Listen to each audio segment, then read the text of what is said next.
Hello everyone, welcome to another video dito sa aming YouTube channel. For this video, walang AG, so kami ng asawa ko ang star, no? So this time we went to Talabar sa Alabang. So it's a bar na nagsiserve ng different kinds of talaba, which is favorite ng asawa ko.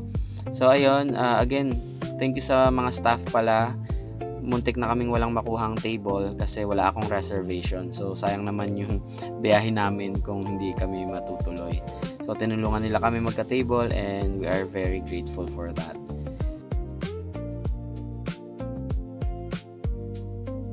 Maganda yung selection ng menu nila, maraming pwedeng ma-order, may mga pasta sila. Pero syempre yung star sa lugar na to is yung talaba. So yung talaba in-order namin together with some drinks. Kasi meron din silang good selection sa bar nila, marami silang cocktails and other drinks. Kaya naman yun yung talagang pinunta namin. As you can see, meron silang magandang storage para dun sa talaba nila to keep them fresh. So upon ordering, dun pa lang nila bubuksan, dun nila lulutuin, and dun pa lang nila syempre isi-serve. Kaya fresh na fresh siyang darating sa table ninyo. Sakto lang din yung dating namin, perfect for dinner time kasi upon ordering, dun pa lang nila dinim yung lights. 'Di ba? So perfect and cozy siya for dinner dates like itong ginagawa nga namin ngayon.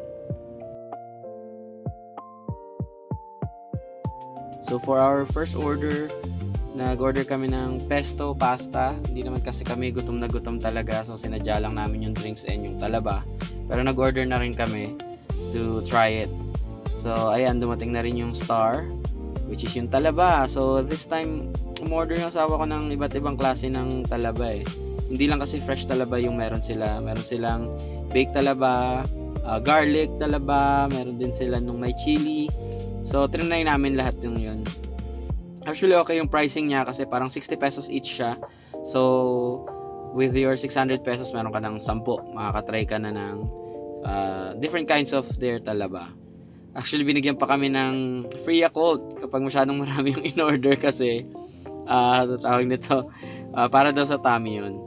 So ayan, na-enjoy naman siya ng asawa ko. Sabi niya medyo maliliit lang daw yung mga flavored talaba. Pero syempre baka kasi dahil niluto kaya nag-shrink. Pero yung fresh talaba okay naman yung sizes, malaki naman. So ayan yung round 2 namin. So yung una 10. So for the second round 10 pieces din. So hindi lang naman siya yung kumain yan. So syempre kumain din ako ng talaba. And nag-try ako ng fresh talaba. Hindi ako masyadong fan ng fresh talaba pero trinay ko pa rin with some salt and squeeze of lemon. Diba? Okay siya, masarap naman siya. Wag lang siguro more than 2. Hindi ko kakayanin. Mas okay sa akin yung may flavor. So again, thank you to Talabar for the wonderful experience. We'll surely come back. Thank you. Wolf Park. Gusto naman ang Talabar experience mo? Good. Good. Parang okay din magpunta ng quiet night. I mean, not much disco party. Yung chill music lang. Chill. Try natin yung iba. Yung ibang bar dito next time. Ibang bar? Sa Tipsy Pig na lang. Tipsy Pig. Sige. Or dinner.